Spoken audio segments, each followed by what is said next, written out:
Hello friends, आपल्या सर्वांची आवडती मालिका लपंडाव या मालिकेच्या आजच्या मंगळवार 7 जुलैच्या एपिसोडमध्ये एकानंतर एक धमाकेदार ट्विस्ट आले आहेत.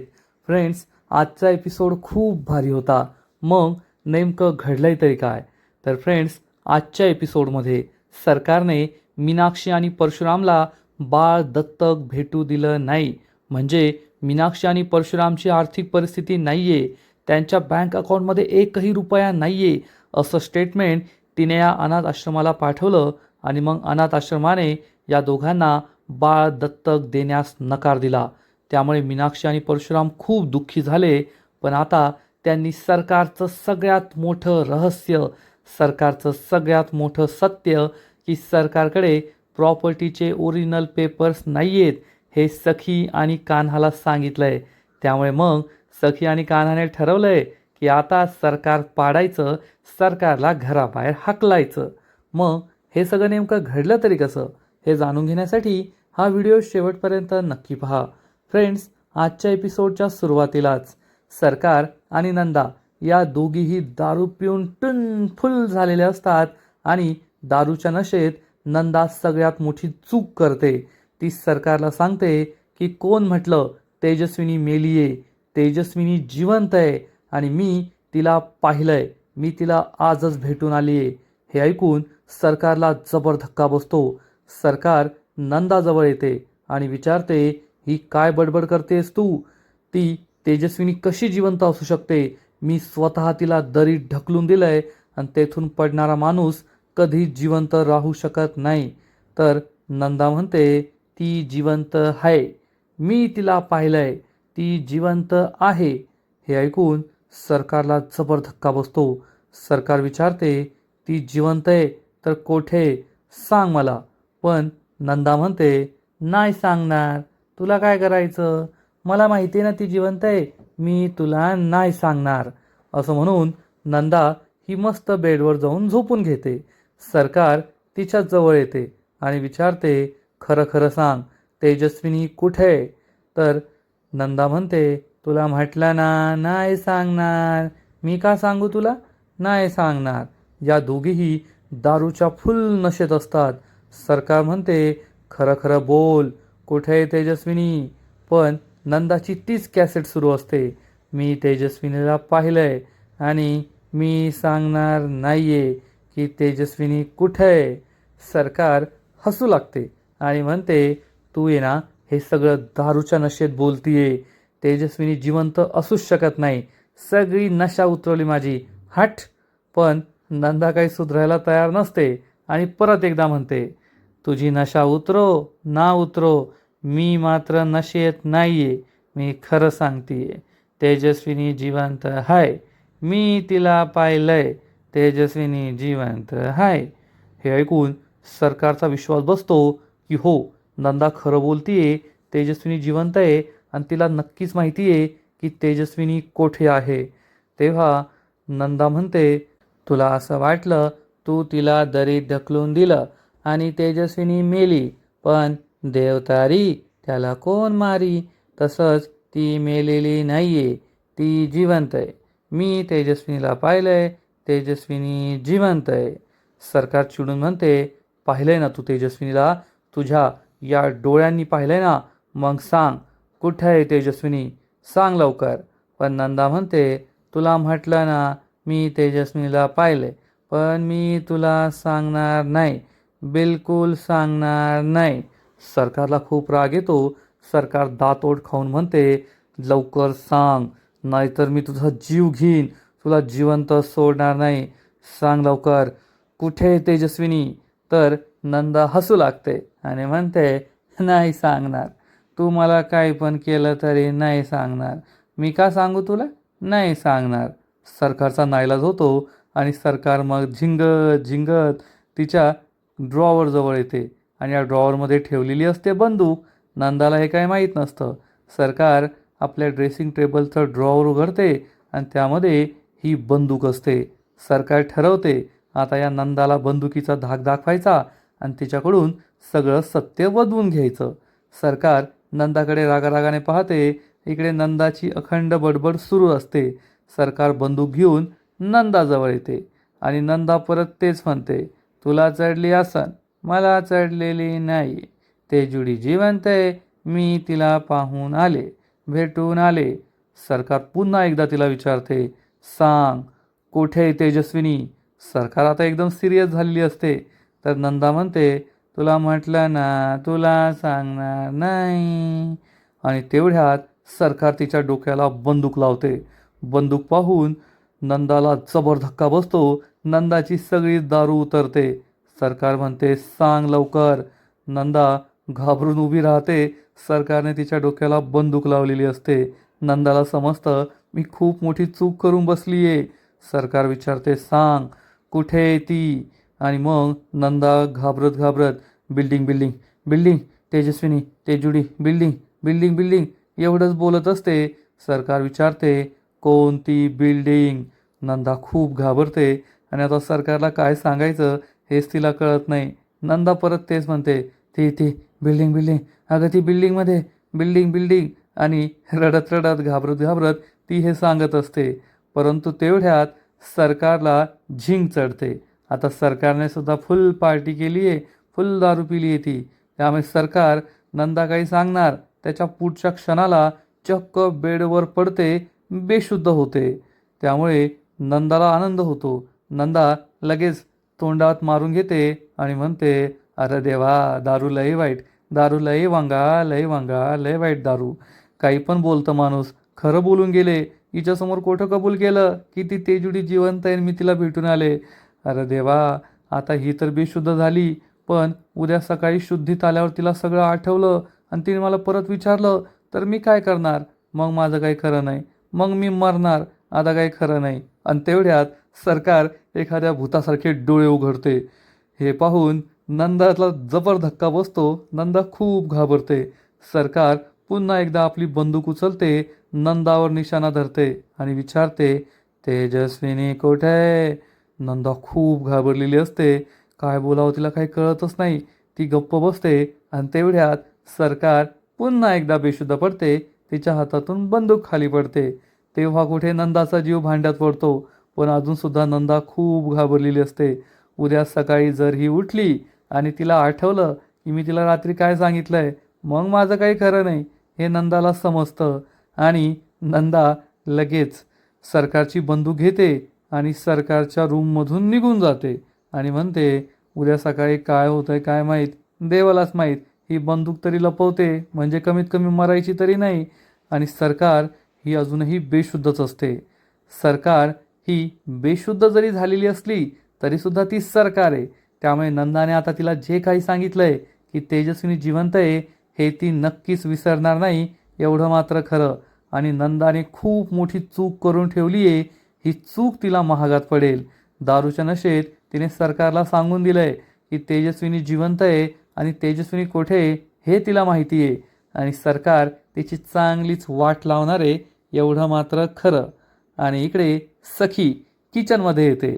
सखीला खूप भूक लागलेली असते. तिला आता उपवास सोडायचा असतो.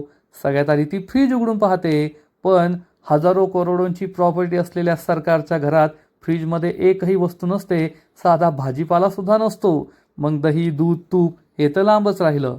मग सखी किचनवरील भांडे पाहते, परंतु ही सगळी भांडी सुद्धा रिकामी असतात. ती वेदू गेल्यानंतर सरकारला साधी एक नोकरसुद्धा मिळाली नाहीये, मोलकरीणसुद्धा मिळालेली नाहीये. त्यामुळे सरकार ही सुद्धा काही खात नाही आणि घरातील कोणाला खाऊसुद्धा घालत नाही. त्यामुळे सखीला सुद्धा काही खायला सापडत नाही. सखीची खूप चिडचिड होत असते. तेवढ्यात कान्हा तेथे येतो आणि सखी कुकर उघडून पहा, बाकीचे सगळे भांडे उघडून पहा, आदळआपट करत असते. कान्हा म्हणतो, हळू हळू, एवढं काय सुरू आहे? सखी म्हणते, अरे मला भूक लागली आहे, मी फ्रीज उघडून पाहिला, फ्रीजमध्ये काही नाही आहे, येथे किचनमध्ये काही नाही आहे, माझं ना नशीबच खराब आहे. आता एवढ्या रात्री मला काय भेटणार आहे? मला खूप भूक लागली आहे, कान्हा काहीतरी कर. असं म्हणून सखी रडू लागते. कान्हा विचारतो, बेबी सरकार, तुम्ही मला एक गोष्ट सांगा, तुम्हाला कधी असं वाटलंय का आयुष्यात की तुम्हाला एखादी गोष्ट खूप जास्त हवी आहे आणि ती गोष्ट तुम्हाला नाही मिळाली आहे? सखी चिडून म्हणते, कान्हा, तुझ्या या फिलॉसॉफिकल गोष्टींसाठी ना माझ्याकडे आता संयम नाही आहे. मला खूप भूक लागली आहे, जे काही बोलायचं आहे ना ते स्पष्ट बोल. तर कान्हा म्हणतो, ओके ओके ठीक आहे, स्पष्ट बोलतो. तुम्ही ना एक काम करा, तुम्हाला खूप भूक लागली आहे ना, तुम्ही डोळे बंद करा आणि तुम्हाला जे हवं आहे ते मागा, ते तुमच्यासमोर हजर होईल. सखी म्हणते, काय बोलतोयस तू? असं कुठे असतं का? मी डोळे बंद करणार आणि मला जे हवं आहे ते सगळं मला मिळणार. तर कान्हा म्हणतो, अहो एकदा ट्राय तर करून पहा. सखी चिडून म्हणते, मला आहे ना काहीही चालेल, तुझ्याकडे जे असेल ते दे, मला काहीही चालेल, मला फक्त पोट भरायचं आहे. तर कान्हा चिडून म्हणतो, काहीही? काहीही?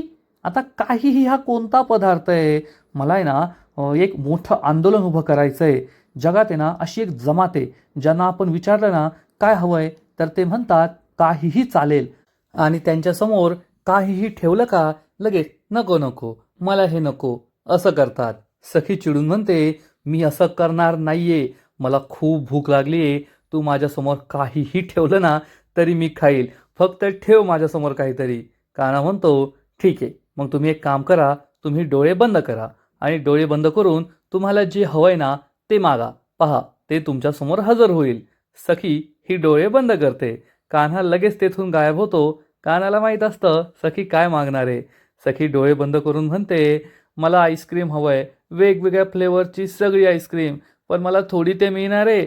आणि त्याच वेळेस कान्हा चक्क वेगवेगळ्या फ्लेवर्सचे अनेक आईस्क्रीम घेऊन सखी समोर उभा राहतो आणि सखी ही डोळे उघडते तर तिच्यासमोर चक्क वेगवेगळ्या फ्लेवरचे सगळे आईस्क्रीम घेऊन कान्हा हजर असतो. त्यामुळे सखीला आश्चर्याचा धक्काच बसतो. कान्हा सुद्धा खूप खुश असतो.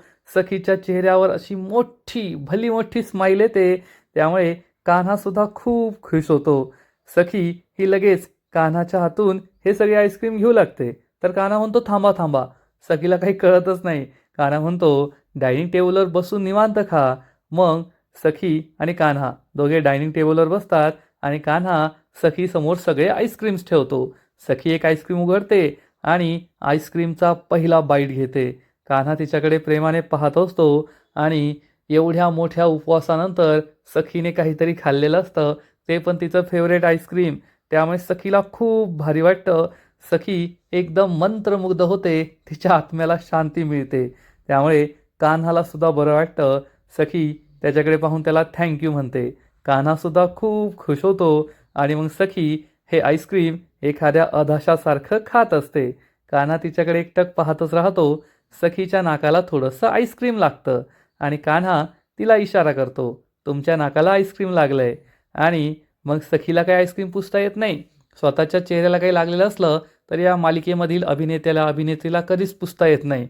कान्हा तिला इशारा करतो की माझ्या शर्टला पुसा आणि मग सखी ही लहान मुलासारखं कान्हाच्या शर्टला, हाताला, बाहीला, नाक असं रगडते आणि नाकाला लागलेलं पुसते. त्यामुळे कान्हा खूप खुश होतो. सखी ही आईस्क्रीम खात असते. आईस्क्रीम खाताना ती खूप छान, खूप क्यूट दिसत असते. कान्हाला तिचा एक फोटो काढण्याची इच्छा होते. कान्हा गुपचूप तिचा एक फोटो काढतो, परंतु कॅमेराचा आवाज येतो. सखी त्याच्याकडे रागारागाने पाहते. कान्हा म्हणतो, सॉरी सॉरी. तर सखी ही त्याला इशारा करते, काढ अजून एक. आणि कान्हा मग तिचा सुंदर फोटो काढतो. मग सखी हे सगळे आईस्क्रीम हातात घेऊन पोज देते. कान्हा तसा तिचा एक फोटो काढतो. सखी खूप छान स्माईल करते. कान्हासुद्धा तिच्याकडे पाहतच राहतो. सखी आईस्क्रीम खात असते. कान्हा विचारतो, आता काय तुम्ही आईस्क्रीम खाऊनच पोट भरणार आहे का? सखी विचारते, म्हणजे? कान्हा तिला सांगतो, तुमचं आईस्क्रीम खाऊन पोट भरणार असेल, पण माझं नाही भरणार, मला तर खूप भूक लागली आहे.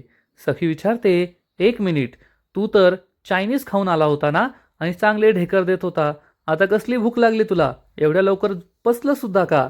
तर कान्हा म्हणतो, काय बोलताय सखी मॅडम, एवढी छान सुंदर लाडकी बायको दिवसभर उपाशी असल्यावर नवरा कसं काय पोट भरून जेवण करून येईल बरं?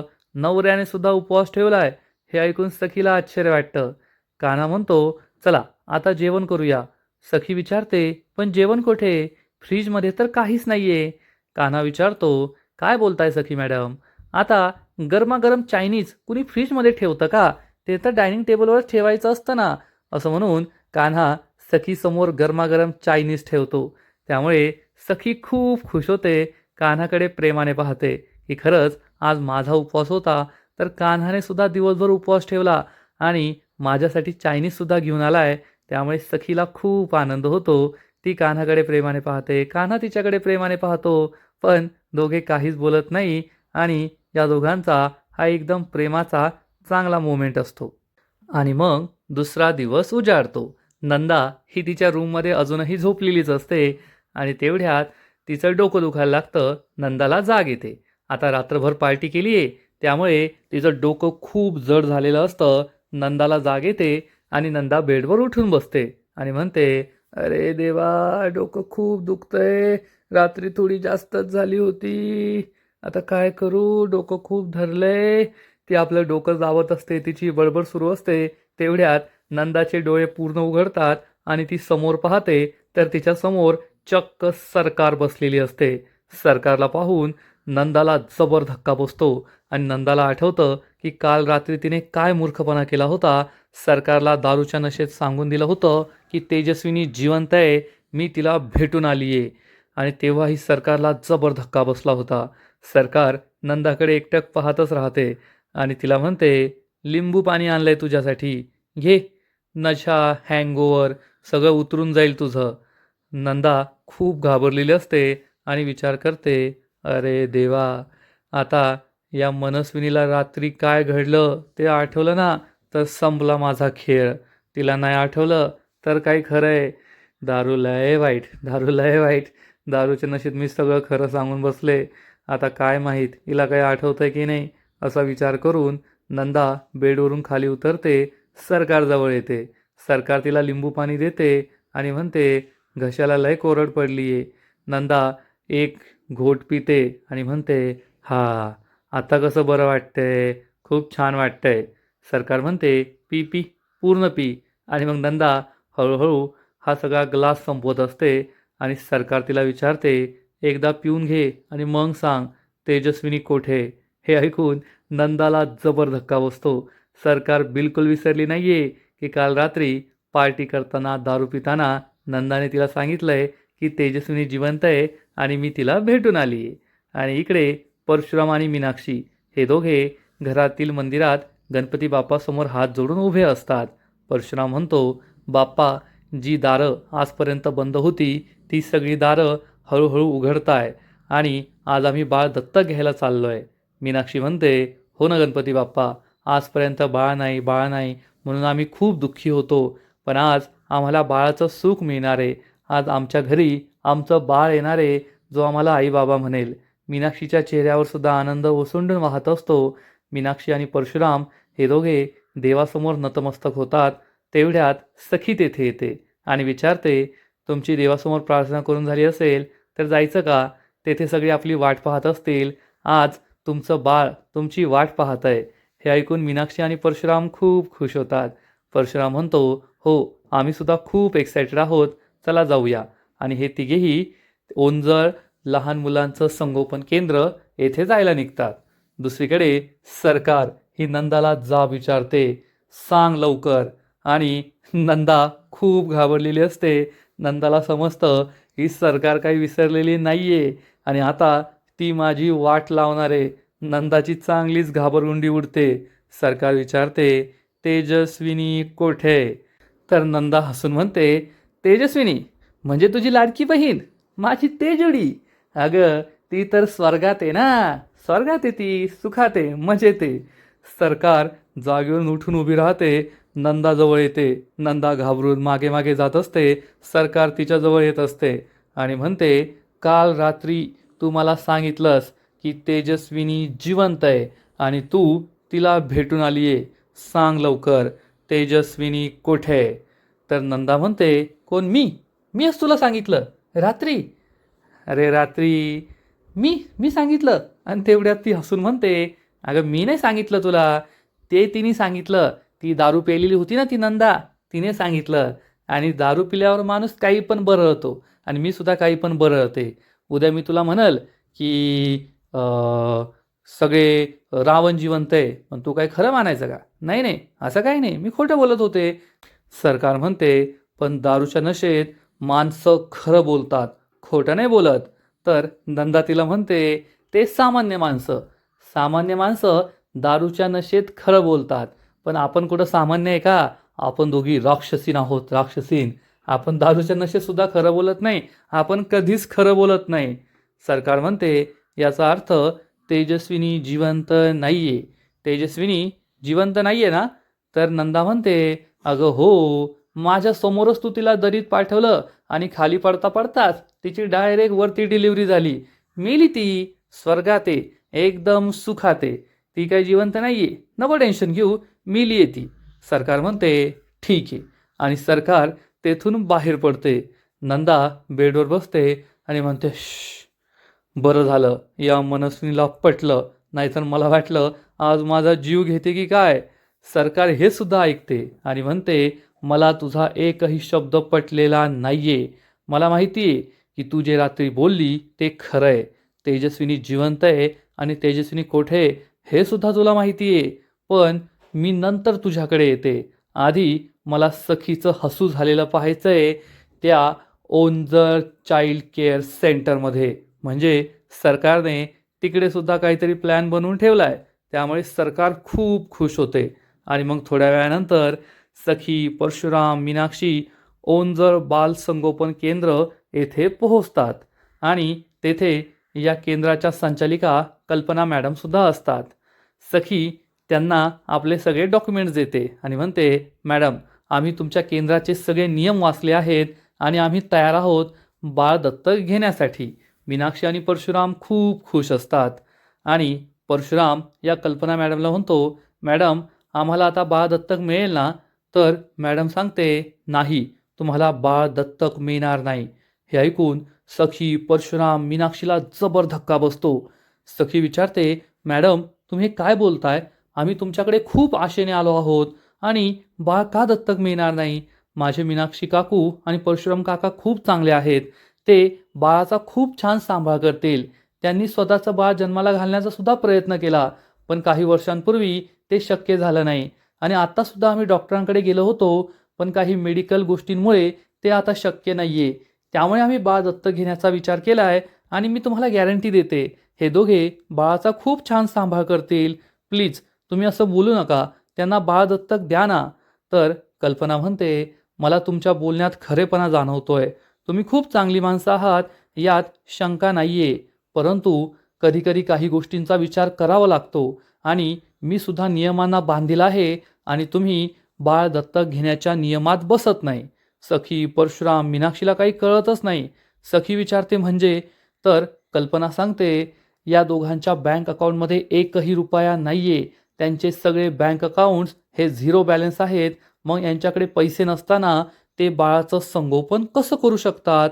या तिघांना जबर धक्काच बसतो. आणि सखी म्हणते, नाही नाही, असं काही नाहीये. त्यांच्या बँक अकाउंटमध्ये पैसे तर आहेत आणि तुम्हाला हे कसं कळलं? तर कल्पना सांगते, आज सकाळीच मला हे डॉक्युमेंट्स मिळाले आहेत. असं म्हणून कल्पना सखीला हे पेपर्स दाखवते. हे परशुराम आणि मीनाक्षीचं बँक अकाउंट स्टेटमेंट असतं, ज्यामध्ये झिरो पैसे असतात, बिलकुल पैसे नसतात. आणि हे पाहून सखीला जबर धक्का बसतो. मग सखी लगेचच हे परशुरामला दाखवते. परशुरामचा सुद्धा विश्वास बसत नाही की त्याच्या बँक अकाउंटमध्ये एकही रुपया नाहीये. परशुराम विचारतो, हे कसं शक्य आहे? आणि मीनाक्षी विचारते, तुम्हाला हे कोणी पाठवलं? तर कल्पना सांगते, आम्हाला हे सरकारने पाठवलंय. मीनाक्षी आणि परशुरामला खूप राग येतो. सखीसुद्धा चिडते आणि म्हणते, मॅडम, हे जरी खरं असलं ना, तरी सुद्धा मी कमवते, माझा नवरा कमवतो, आम्ही त्यांना मदत करू शकतो. तर कल्पना म्हणते, खूप चांगली गोष्ट आहे, परंतु मी सुद्धा नियमांना बांधील आहे आणि नियमांच्या बाजूने न जाता नियमांना डावलून मी काहीही करू शकत नाही. माफ करा, पण आम्ही तुम्हाला बाळ दत्तक देऊ शकत नाही. असं म्हणून कल्पना तेथून निघून जाते. मीनाक्षी ढसाढसा रडू लागते की आता बाळ दत्तक घेण्याची आशासुद्धा संपली. सखी चिडून म्हणते, सरकार, अजून किती नीच पातळीला उतरणार आहेस तू? आता मी तुला सोडणार नाहीये. आता तुझ्या पापांचा घडा भरला. असा विचार करून सखीसुद्धा खूप चिडते. आणि आजचा एपिसोड येथेच संपतो. फ्रेंड्स, लपंडाव या मालिकेचा आजचा एपिसोड खरंच खूप भारी होता, इंटरेस्टिंग होता. एकीकडे नंदा आणि सरकारची जुगलबंदी आणि दुसरीकडे मीनाक्षी परशुरामचं दुःख. आजचा एपिसोड खरंच भारी होता, पण पुढील एपिसोड आणखीन भारी असणारे, आणखीन मोठा ट्विस्ट या मालिकेत येणारे. मग नेमकं घडणार तरी काय? तर या मालिकेच्या पुढील एपिसोडमध्ये आपण पाहू की मीनाक्षी आणि परशुरामचं स्वप्न तर सरकारने पूर्णपणे बर्बाद केलेलं असतं. त्यानंतर ती आपला मोर्चा चक्क नंदाकडे वळवते आणि नंदा तिची आई आहे. पण सरकारला काही नातीगोती माहीत नाहीये. सरकार चक्क आपल्या आईच्या नंदाच्या सणसणीत थोपाडीत मारणार. त्यामुळे नंदाला जबर धक्का बसेल आणि मग सरकार तिच्या डोक्याला बंदूक लावणार आणि तिला म्हणेल, सांग लवकर तेजस्विनी कुठे आहे? तेजस्विनीचा पत्ता सांग. त्यामुळे नंदाची चांगलीच भंबेरी उडणार आणि आता एवढं झाल्यावर नंदाला तेजस्विनीचा पत्ता सांगावाच लागेल, एवढं मात्र खरं. आणि इकडे गौतम, कान्हा, सखी हे तिघे एकत्र असतील. आज अनाथ आश्रमात काय घडलं हे सखी या दोघांना सांगणार आणि म्हणेल, आता त्या मनस्विनीला सोडायचं नाही, तिच्या विरुद्ध पुरावे गोळा करायचे आणि तिला कायमचं जेलमध्ये पाठवायचं. पण आता हे कसं करायचं हाच प्रश्न सगळ्यांसमोर असेल. तेवढ्यात परशुराम आणि मीनाक्षी तेथे येतील. परशुराम म्हणेल, सरकारचं सगळ्यात मोठं गुपित आम्हाला माहिती आहे, जे तुम्हाला माहीत नाहीये. कान्हा, सखी, गौतमला आश्चर्य वाटेल आणि परशुराम त्यांना सांगणार, सरकारकडे प्रॉपर्टीचे ओरिजिनल पेपर्स नाहीयेत, ते गायब झालेत. हे ऐकून या सगळ्यांना जबर धक्का बसेल. सखी म्हणेल, चला तर मग आता मिशन सरकार हटाव सुरू करूया. आणि मग सगळेजण एकमेकांच्या हातात हात देऊन निश्चय करतील. एवढ्या दिवस परशुराम आणि मीनाक्षी सरकारला घाबरत होते, पण आता सरकार त्यांना इतका त्रास देते म्हटल्यावर ते सुद्धा सरकारविरुद्ध पेटून उठले आणि सरकारचं सगळ्यात मोठं सत्य त्यांनी कान्हा आणि सखीला सांगितलंय. आता सरकारकडे पेपर्स नाही म्हणजे हे दोघे मिळून सरकारला चांगलीच लाथ देतील आणि घराबाहेर भीक मागायला बसवतील, एवढं मात्र खरं. तर फ्रेंड्स, तुम्हाला सुद्धा लपंडाव ही मालिका आवडते का? नक्कीच कमेंट करून सांगा. आणि या मालिकेचे असेच नवीन नवीन एपिसोड, नवीन नवीन अपडेट सर्वात आधी पाहण्यासाठी व्हिडिओला लाईक करा, शेअर करा, चॅनलला सबस्क्राईब करून बेल आयकॉनवर क्लिक करा. म्हणजे या मालिकेचे नवीन नवीन एपिसोड तुम्हाला सर्वात आधी पाहायला मिळतील. खूप खूप खूप धन्यवाद.